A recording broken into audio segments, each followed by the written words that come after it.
Hello everyone, a very warm welcome to each one of you for the virtual session of science children. So let us see what are we going to have in this virtual session of science. I hope you are maintaining your notebook children. Just a gentle reminder to all of you. So here we begin with the new chapter, body movements. And for the previous chapter, getting to know plants, we need to do some MCQs that we are going to cover in Zoom session. So let us begin with the new chapter, body movements children. And as a regular practice, you all know you need to write this new topic in the index, write the date of the session, that is today's date where you are going to begin with this new chapter, and you are going to take a new page and write this title, body movements, chapter 8, part 1.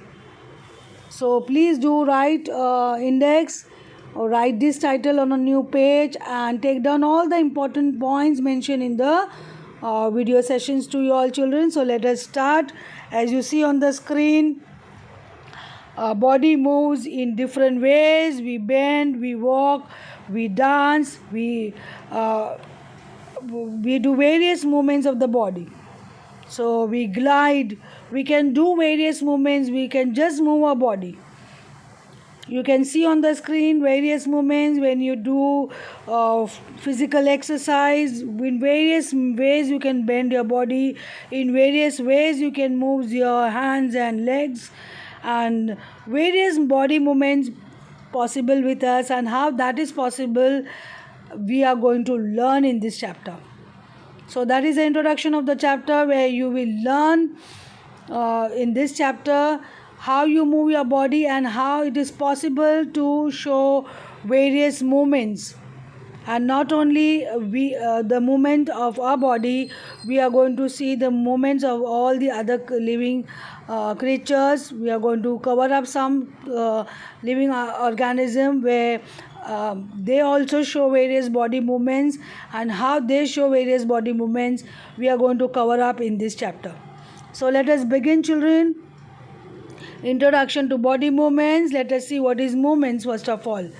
The ability of organism to change position by using their body parts is called movement. So as you know, when you are moving, you are changing the position from one position to the other.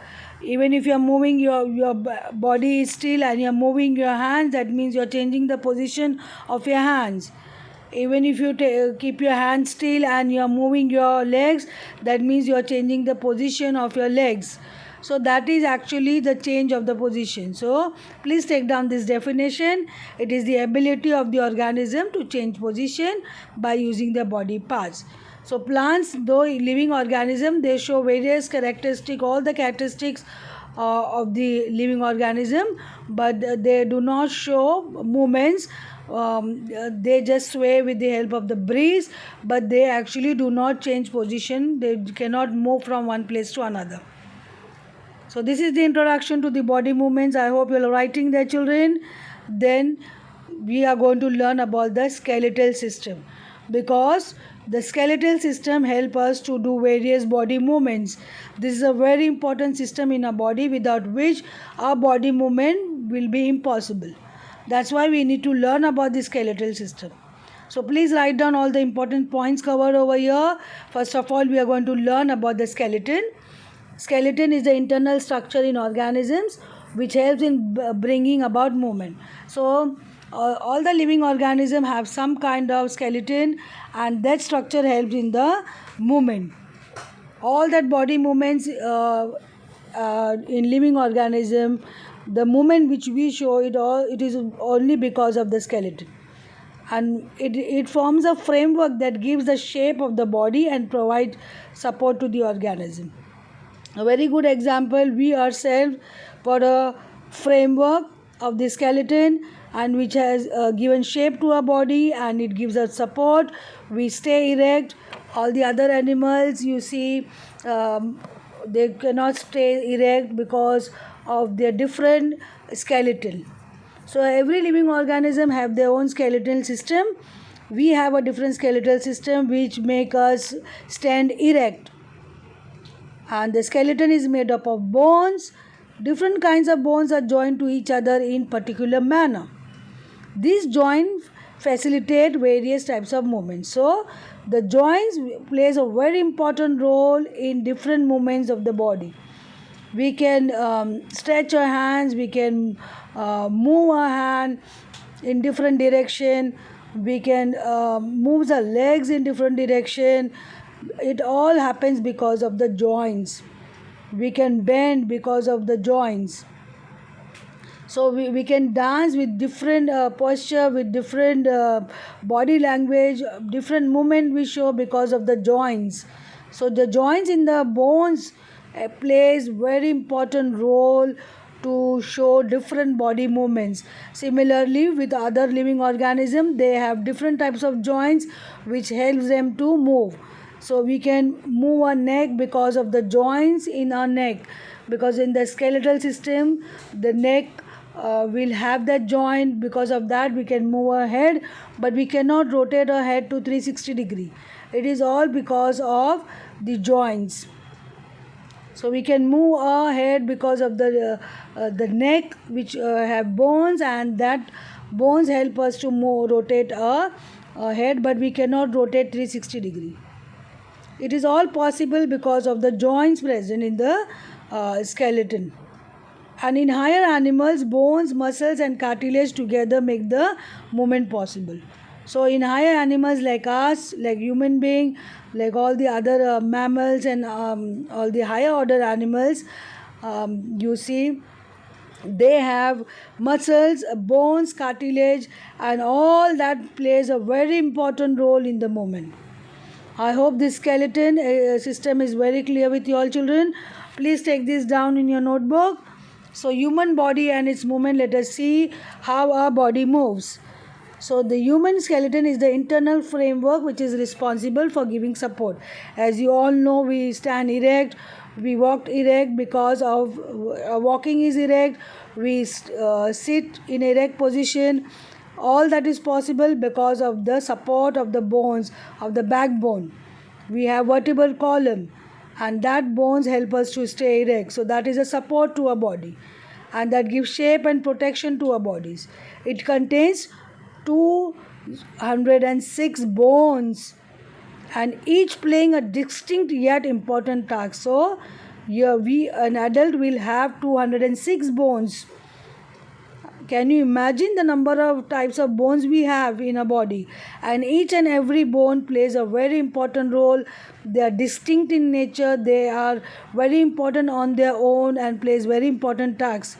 The skeleton can be classified into two parts called as the axial and the appendicular. So these are the two classification, the skeletal system, that is the axial and the appendicular.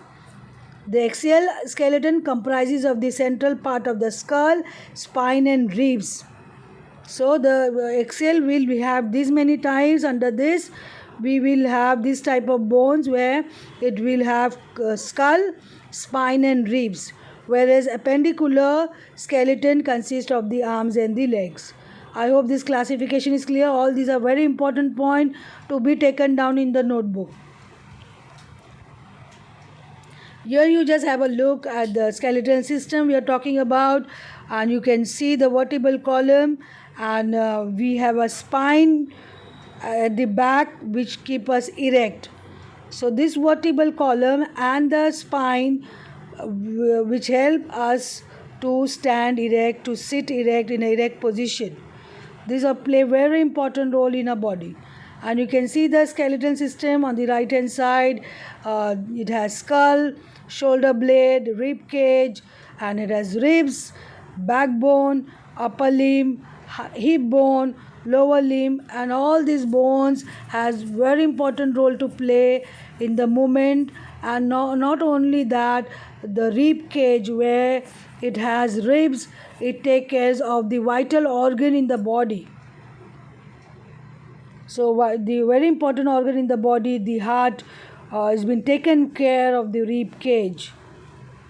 So this skeletal system plays a very important role, not only for the support for the movement, but also to take care of the vital organs inside the body, the lungs, the heart, a very important organ, very vital organ in the body. So it is skull help us to keep the brain intact. So skull will protect our brain from mechanical damage. So skull is a very thick bone, and yourself can realize that your skull is so thick and strong because it has to take care of the brain inside. Just have a look at this image, children. Body movements here you can see, you can draw, you can dance, you kick the ball. So these are the various body movements possible because of the joints which you are using. Like for drawing you use elbow, wrist, knee, ankle and hip, whereas dancing it requires elbow, wrist, fingers, neck and knee. All these joints are very important. Just have a look at this image, children. While kicking a football, you require the joints which is helpful over here will be ankle, knee, hip and toes.